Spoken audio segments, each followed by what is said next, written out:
Welcome to In My Opinion for Hotline Miami.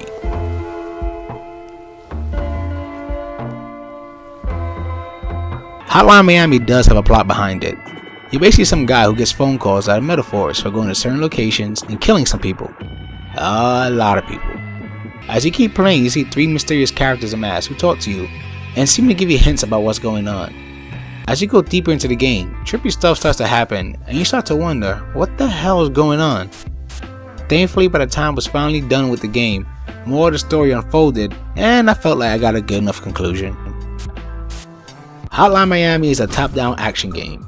In each level, your goal is to wipe the map of your enemies. You go about this in very satisfying and violent ways.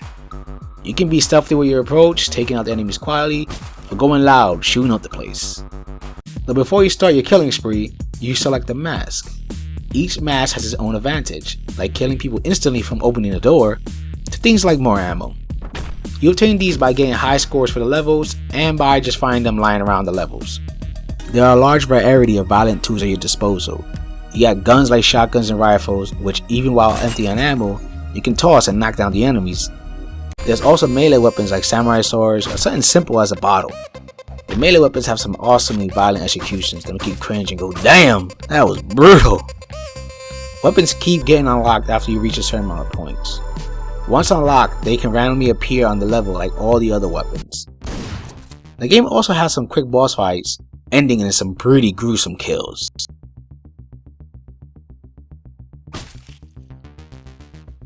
The game controls for the most part very nicely. You can survey most of the map anytime during gameplay, which lets you come up with a strategy of how to handle the situation. The lock on the other hand can be hit or miss. There are moments where I clearly lock on a guy in front of me for it to pick someone else, thus resulting in my death. The hit detection can also be iffy once in a while. When it's clear you shot or hit an enemy, the game is just like, no you didn't, resulting in frustrating deaths. Talking about deaths, the game handles them very well.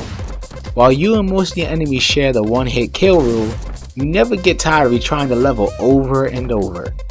Mainly because there's no death load screen and the sections and the levels themselves are rather small, so after you die, and die some more, you still want to keep playing. The game also places checkpoints when you reach new areas in the level, so you never have to start from square one if you die.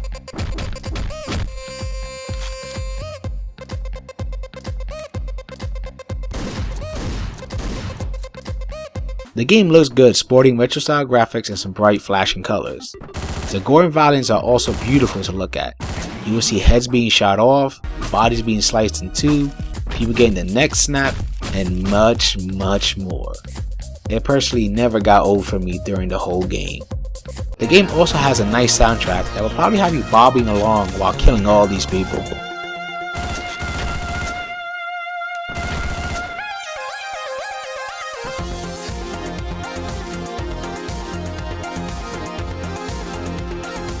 Hotline Miami was great, violent fun. The game is pretty short but sweet, clocking around probably 2 to 3 hours, though you can go back and play any of the 22 levels over. And you can also collect letters to solve a puzzle and get a secret ending.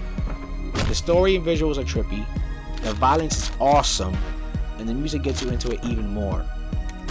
I hope you enjoy my thoughts on this game, and for game's sake, keep gaming.